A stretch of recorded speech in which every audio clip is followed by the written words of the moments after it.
नमस्कार दोस्तों, मैं तुषार गोदारा एक बार फिर आपका स्वागत करता हूं अपने YouTube चैनल क्रैकर सट्टा पे। आज 26 मार्च की सुबह एक बार फिर हम आपके साथ लौटे अपनी करंट अफेयर्स की क्लास के साथ। Good morning all of you. जल्दी से जल्दी आप अपनी क्लास को जो है शेयर करें ताकि आज अपनी जो है क्लास के साथ आपके साथ स्टार्ट करें। पहले अपनी न्यू क्लास करेंगे, उसके बाद जो है अपनी कल की रिवीजन क्लास आपके साथ जो है अपने करेंगे। आशा करता हूँ आप सभी की जो है एग्ज़ाम्स की तैयारी बहुत अच्छी चल रही होगी।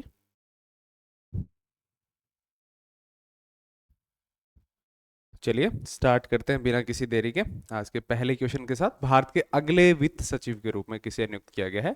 Who has been appointed as the next finance secretary of India? तो किसको जो है राजीव गौबा, टीवी सोमनाथन, अजय सेठ या संजय मल्होत्रा? तो किसको जो है नियुक्त किया गया है वित्त सचिव अपने फाइनेंस सेक्रेटरी के रूप के अंदर इंडिया के? तो किसको? अजय सेठ को इस पद के लिए नियुक्त किया गया है। ऑप्शन नंबर सी आपका राइट। किसके जगह पर? तुहिन कांत पांडे जो है उनकी जगह पर इनको नियुक्त किया गया है। तुहिन कांत पांडे जो हमने लास्ट क्लासेस में पढ़ा था, तो the government of India has appointed senior IAS officer जो है आपके Ajay Seth as the next finance secretary. He will succeed Tuhin Kanta Pandey who took over the 11th chairperson of the capital market regulator secretaries and exchange board of India जो है सेबी के जो आपके director के पद पर उनको नियुक्त किया गया था। आपका चेयरपर्सन के रूप में इनको नियुक्त किया गया था 11th चेयरपर्सन ऑफ सेबी। इसको तुहिन कांत पांडे, तो उनके रिप्लेस करने के लिए आए हैं अजय सेठ। किसके? अपने फाइनेंस सेक्रेटरी के रूप में इंडिया के। तो कौन बने हैं फाइनेंस सेक्रेटरी अपने? अजय सेठ। किसकी जगह पर? तुहिन कांत पांडे। तुहिन कांत पांडे ने कौन सा जो आपका 11th चेयरपर्सन ऑफ सेबी का पद ग्रहण जो है किया। भारत सरकार की हालिया अधिसूचना के अनुसार जो है सांसद एमपीज के वेतन में कितने प्रतिशत की वृद्धि की गई? By what percentage has the salary of members of parliaments in the India been increased as the recent government notification? तो कितनी जो है उनकी सैलरीज में 24% का जो है बढ़ोतरी की गई। किसके अंदर? जब कितनी होगी 1.24 लाख जो है पर ईयर की सैलरी हो, पर मंथ की सैलरी अब इंडिया के एमपीज की होगी। कल की क्लास में हमने पढ़ा था कर्नाटका के जो है आपके सीएम, एमपीज, एमएलएज के जो है उनकी जो है सैलरीज में बढ़ोतरी हुई थी। कितनी? 100% की बढ़ोतरी।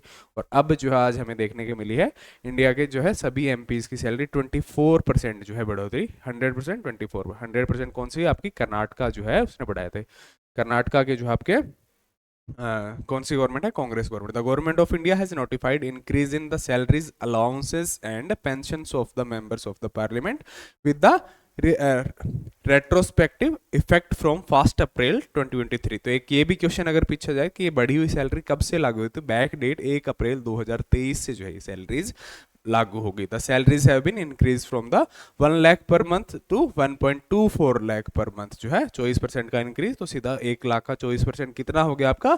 24,000। तो अब 1 लाख से सैलरी कितनी हो गई? अब 1,24,000 इनकी सैलरी हो गई। और लास्ट इंक्रीज इनमें कब हुआ था? अप्रैल 2018 के अंदर लास्ट इंक्रीज इनकी सैलरीज के अंदर हुआ था। उसके बाद में जो है अब कब से लागू हुआ है? 1 अप्रैल 2023 की डेट से जो है लागू होगा।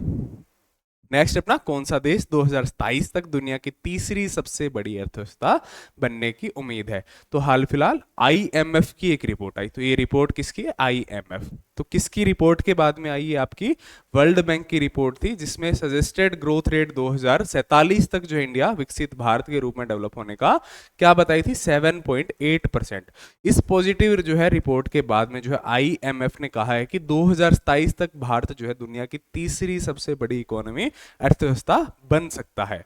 किसको पछाड़कर? जापान और जर्मनी को पछाड़कर। तो कौन सा देश है जो भारत देश है जिसकी आईएमएफ की जो आपकी रिपोर्ट के अनुसार ये बताया गया है? According to the recent release data by the international monetary fund जो है आपका IMF, the India economy is likely to overtake Japan in 2025 and Germany in 2027। Japan को तो इसी साल जो है ओवरटेक कर लेगा इंडिया इस रिपोर्ट के अनुसार, और जर्मनी को भी ओवरटेक कर लेगा 2027। तो तीसरी इकोनॉमी कब बन जाएगा? 2027 के अंदर, to become the world's third largest economy after the United States of America and China. The positive report of the IMF comes after a world bank report which suggested the India needs to grow at an average annual growth of rate of 7.8% to achieve the target of विकसित भारत और developed country bye 2047 जो है उस target को achieve कर लेगा India इस growth rate के अनुसार।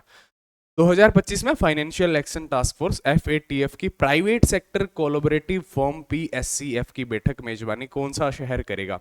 Which city will the host 2025 private sector collaborative forum PSCF meeting of the financial action task force FATF की जो है मीटिंग को कौन होस्ट करेगा? अपनी कौन सी सिटी? न्यू दिल्ली, मुंबई, वियना या पेरिस? तो कौन होस्ट कर रहा है इस साल जो इसको?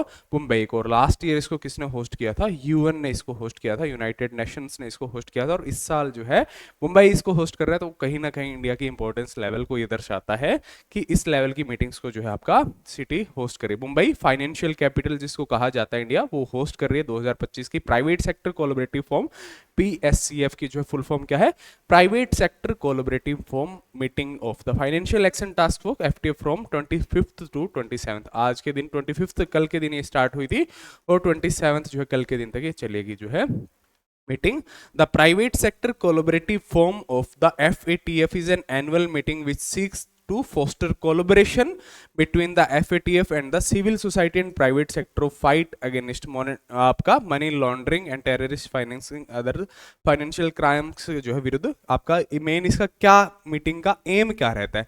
जैसे आपका टेररिस्ट फंडिंग होती है, आपका मनी लॉन्ड्रिंग होती है, ऐसी जो आपकी फाइनेंशियल क्राइम्स जो होते हैं उनकी जो है जांच करना, उनके लिए कैसे उनके खिलाफ एक्शंस लिए जाए उस पर कार्य करना इस जो है मेन मीटिंग का एम रहता है। The 2024 FATF private sector collaborative forum meeting was held in Vienna, Australia in April 2025, 2024 and was hosted by the United Nations Office on Drugs and Crime UNODC के द्वारा जो है लास्ट 2024 की UN के द्वारा इसको जो है होस्ट किया गया था। नेक्स्ट अपना मिर्गी के प्रति जागरूकता के लिए पर्पल डे। एक तो ये भी क्वेश्चन हो सकता है कि पर्पल डे किसके लिए जागरूकता के लिए मनाया जाता है? तो आपका एपिल्स भी जिसको आपका मिर्गी भी कहा जाता है हिंदी के अंदर, उसके लिए जागरूकता के लिए आपका पर्पल डे जो है सेलिब्रेट किया जाता है। तो किस दिन ये सेलिब्रेट किया जाता है? वो आज ही के दिन मार्च 26 को जो है सेलिब्रेट किया जाता है। ऑप्शन नंबर सी आपका right answer. It is observed on 26 March to spread awareness about the epilepsy and its impact on the people's lives. The day also reminds people suffering from the epilepsy that they are not alone, कि वो अकेले नहीं है, उनको support करने के लिए इस डे को जो आपका सेलिब्रेट किया जाता है। नेक्स्ट अपना 2024 में किस भारतीय राज्य ने नीति आयोग द्वारा निर्धारित 6 रोग टीबी पंजीकरण और उपचार सफलता के लक्ष्य को 95% जो है आपका प्राप्त किया? 2024 में किस भारतीय राज्य ने नीति आयोग द्वारा निर्धारित 6 रोग टीबी ट्यूबरक्लोसिस जिसको कहते हैं पंजीकरण और उपचार सफलता के लक्ष्य को 95% जो है टारगेट क्या था? 1,45,000 जो है पेशेंट रजिस्टर करना, जिसमें से गुजरात ने लगभग वह क्या 1,39,000 समथिंग जो है वो रजिस्टर किए, उसमें से 1,33,000 समथिंग को जो है सफलतापूर्ण को इलाज करवाया, उनका पूरा जो है डाटा रखा और उनका पूरा जो है इलाज उनके जो है नज़रों में रहा। कौन सी स्टेट है उसने इस टारगेट को अचीव किया? 95% टारगेट गुजरात ने अचीव किया। टारगेट था किसके द्वारा? नीति आयोग के द्वारा जो टारगेट दिया गया था। इसमें जैसे अलग अलग प्रकार से गुजरात ने पर मंथ टीबी पेशेंट्स को 1,000 रुपए का सपोर्ट प्लस में उनको मेडिकल सपोर्ट जो है, ऐसी कई योजनाएं चलाकर इन टारगेट को पूरा करने में सफल रही। कौन सी स्टेट? एकमात्र स्टेट अपनी गुजरात। और टीबी डे हमने पढ़ा था, टीबी डे जो है आपका ट्यूबरक्लोसिस आपका कब? मार्च 24 को जो है सेलिब्रेट किया जाता है। नेक्स्ट अपना कौन सा समुद्री अभ्यास भारत अप्रैल 2025 में हिंद महासागर में तंजानिया के साथ सह आयोजित करेगा? What is the name of the maritime exercise that India will को होस्ट विद तंजानिया? एक तो किस देश के साथ को होस्ट कर रही है? तंजानिया के साथ। कहाँ? इंडियन ओशन के अंदर। कब? अप्रैल 2025 के अंदर। तो इसका नाम क्या है आपका? एकियम जो है इसका नाम है। ये ऑप्शन नंबर बी आपका जो है राइट आंसर है इसका।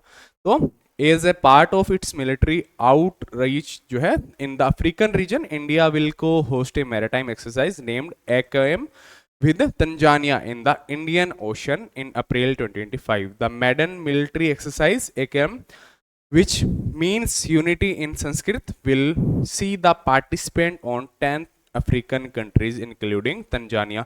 इसमें टोटल 10 अफ्रीकन कंट्रीज भाग लेंगी। और मीनिंग क्या है इसका? एक अफ्रीकन वर्ड है एकिन, जो आपका एकियम, उसका मीनिंग क्या है? यूनिटी।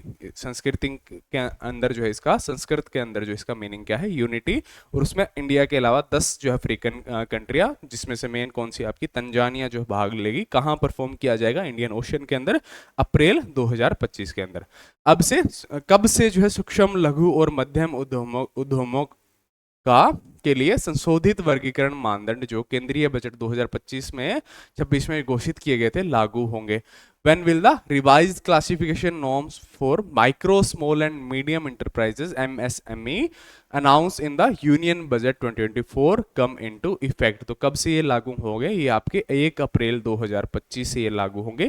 क्या चेंजेस इसमें किए गए हैं? माइक्रो, मीडियम और स्मॉल इंटरप्राइजेस के अंदर जो आपका माइक्रो, स्मॉल एंड मीडियम, जैसे इसमें इन्वेस्टमेंट की जो है पहली आपकी लगभग 1 करोड़ के अंदर जो आपकी इन्वेस्टमेंट लिमिट थी।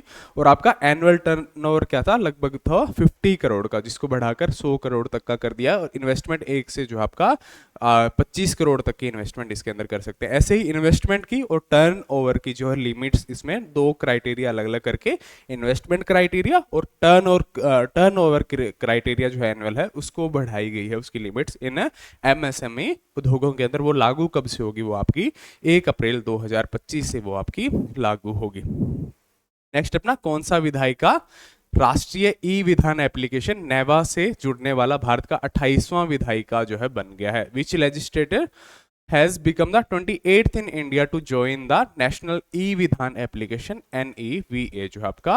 तो उसको कौन सा जो है आपका 28वां जो है विधायिका बन गई है? आपका दिल्ली जो है बन गई, ऑप्शन नंबर सी, इसको ज्वाइन करने वाली 28th विधायिका।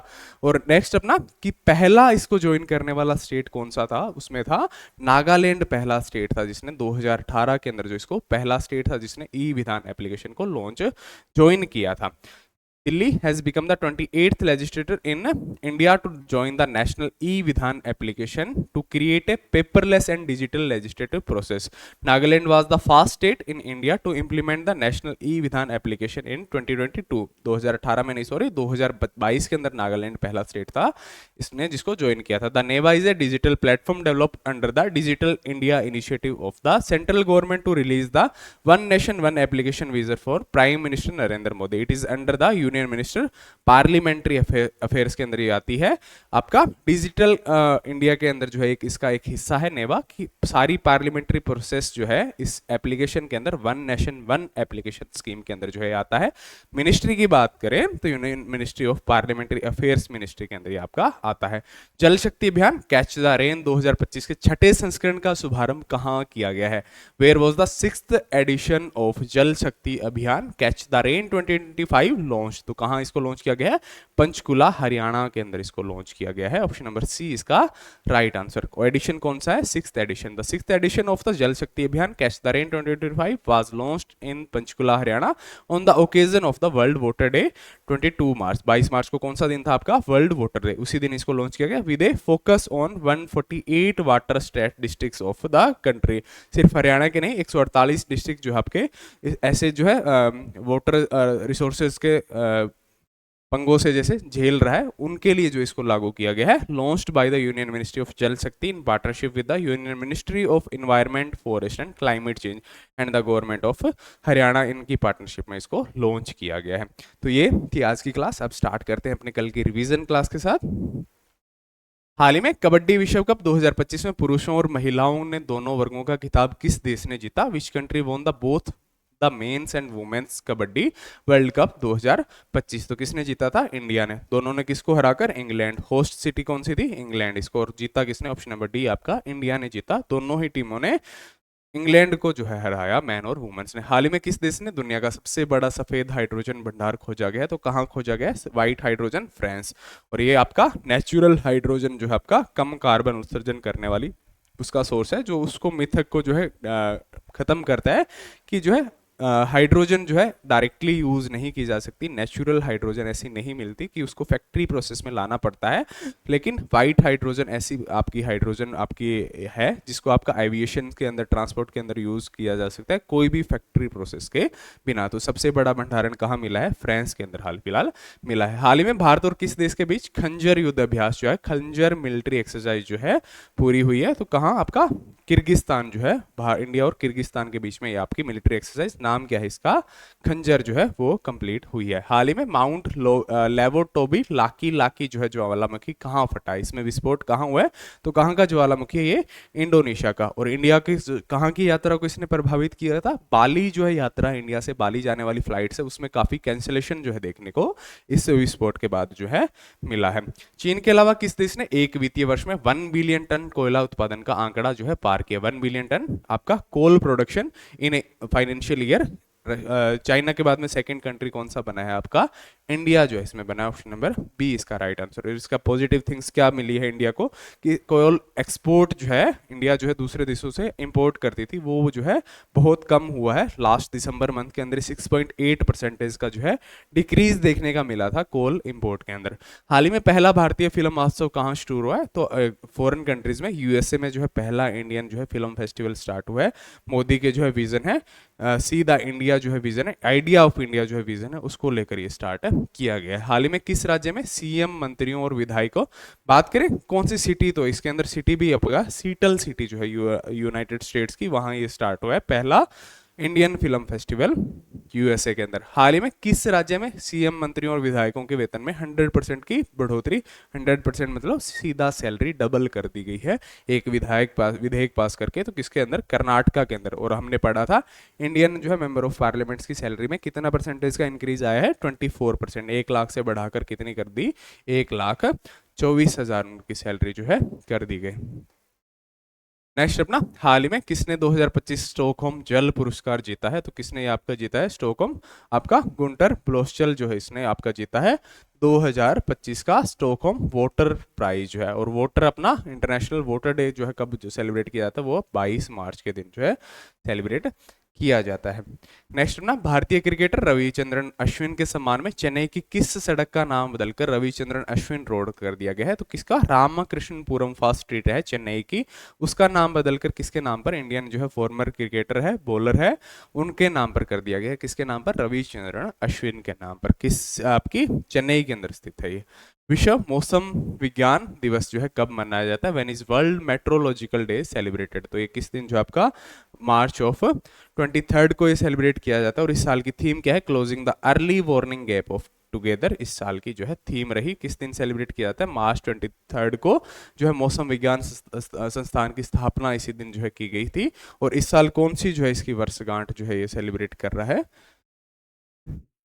फर्स्ट स्ट्रीट इस साल जो है 75th जो है एनिवर्सरी सेलिब्रेट कर रहा है। वर्ल्ड मौसम विज्ञान जो है अपनी 75 साल पहले इस संभाग की जो स्थापना की गई थी।